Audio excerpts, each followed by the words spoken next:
Participle is one of those words that might make you run and hide. No need to do that. A participle is just a form of a verb that functions as an adjective. It has a fairly regular form as well.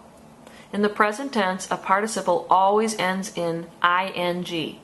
In the past tense, it almost always ends in ed, although there are a few irregular endings.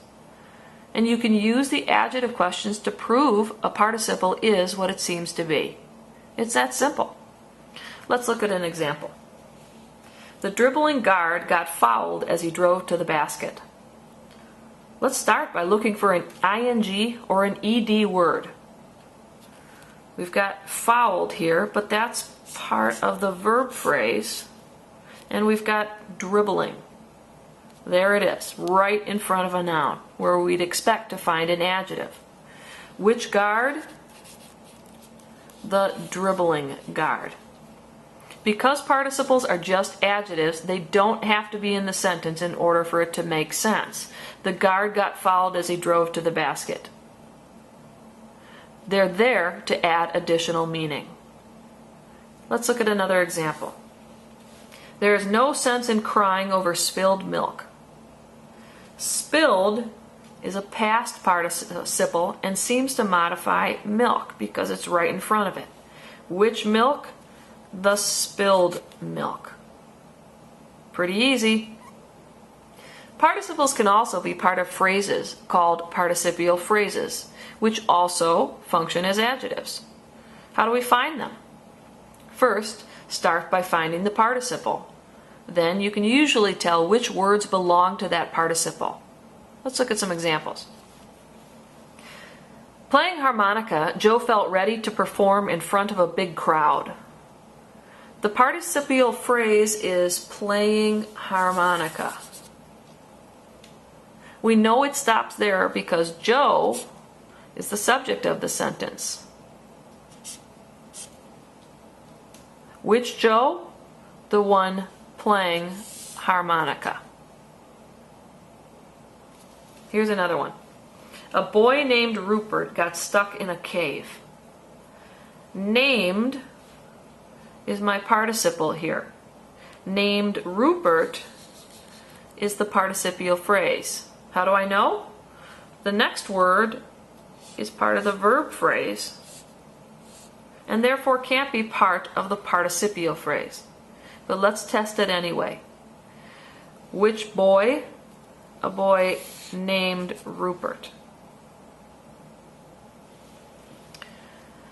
Shocked at the size of the fish, the man dropped his pole into the water. This one's a little trickier to find, but not much. You've probably noticed two words that end with ed in this sentence. Which one's the verb and which one is the participle? Find the subject and ask yourself what the subject did.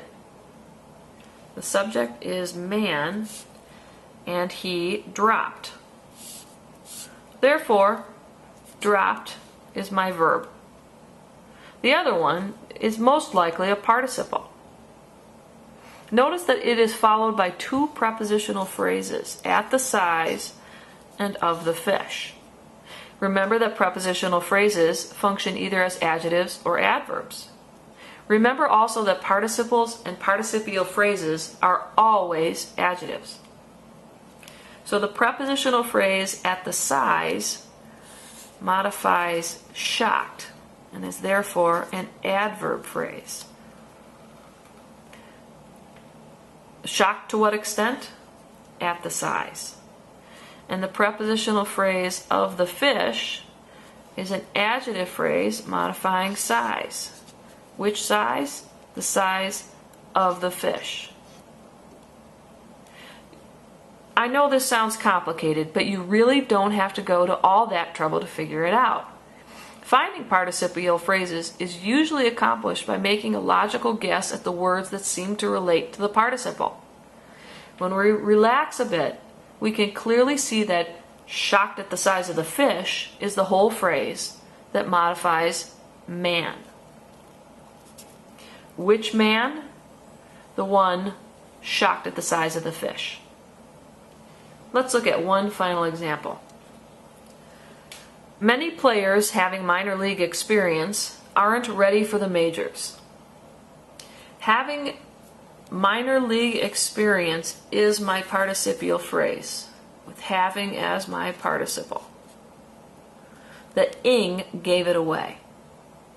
Remember that adjectives are always right next to the words they modify. Therefore, the phrase must modify players. Which players? The ones having minor league experience.